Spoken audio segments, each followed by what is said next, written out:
คิส DIY วันนี้มีวิธีตกแต่งดัดแปลงคัพเค้กธรรมดาให้น่ารักน่าทานด้วยขนมที่เราคุ้นเคยมาฝากค่ะ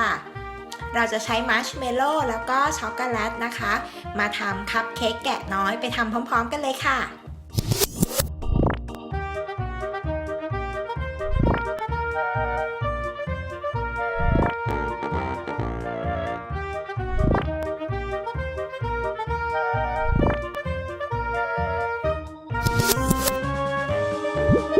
เริ่มจากทาช็อกโกแลตที่คัพเค้กก่อนนะคะ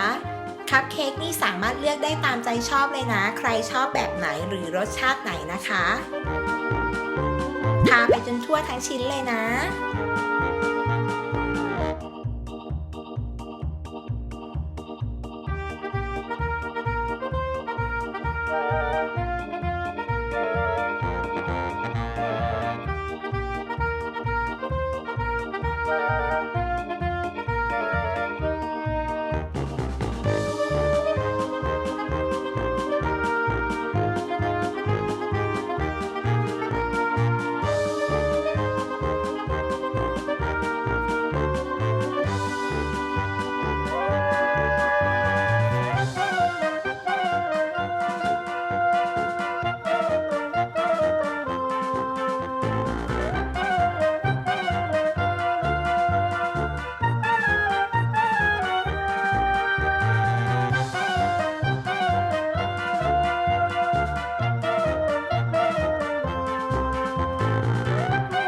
จากนั้นนะคะเราก็จะติดหน้าแกะด้วยช็อกโกแลตเนยถั่วค่ะ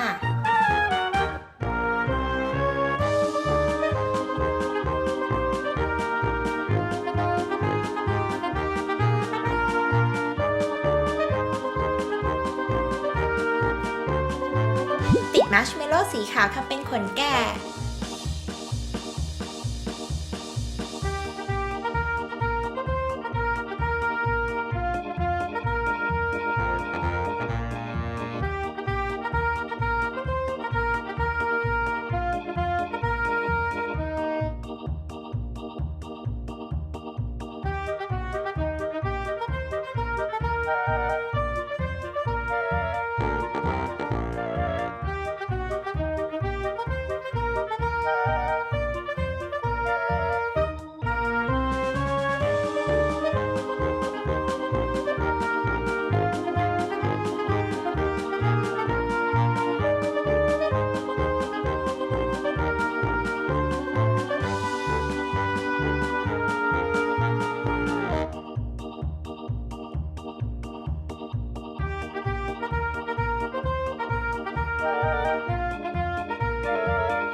ติดให้เต็มชิ้นคัพเค้กเลยนะคะ ก็จะออกมาฟูๆแบบนี้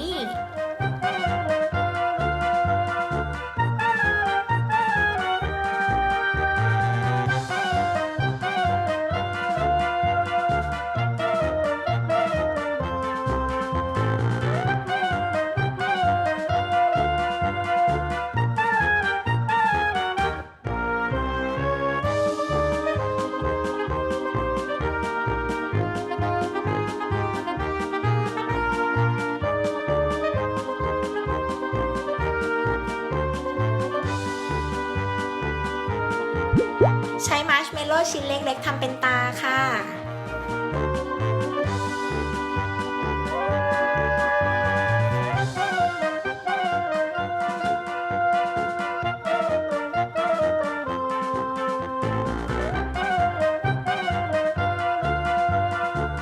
เติมตาดำเพิ่มด้วยช็อกโกแลต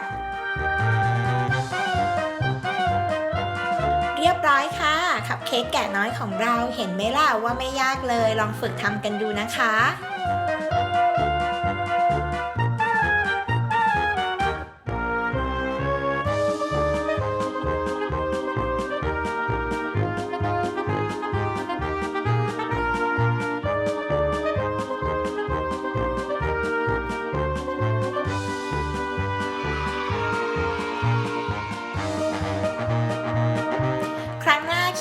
DIY จะมีเมนูหรือไอเดียตกแต่งขนมแบบไหนมาให้น้องๆสนุกกันอีกนะคะ อย่าลืมกด Subscribe Kids Kitchen เอาไว้แล้วก็กดกระดิ่งกันด้วยนะคะ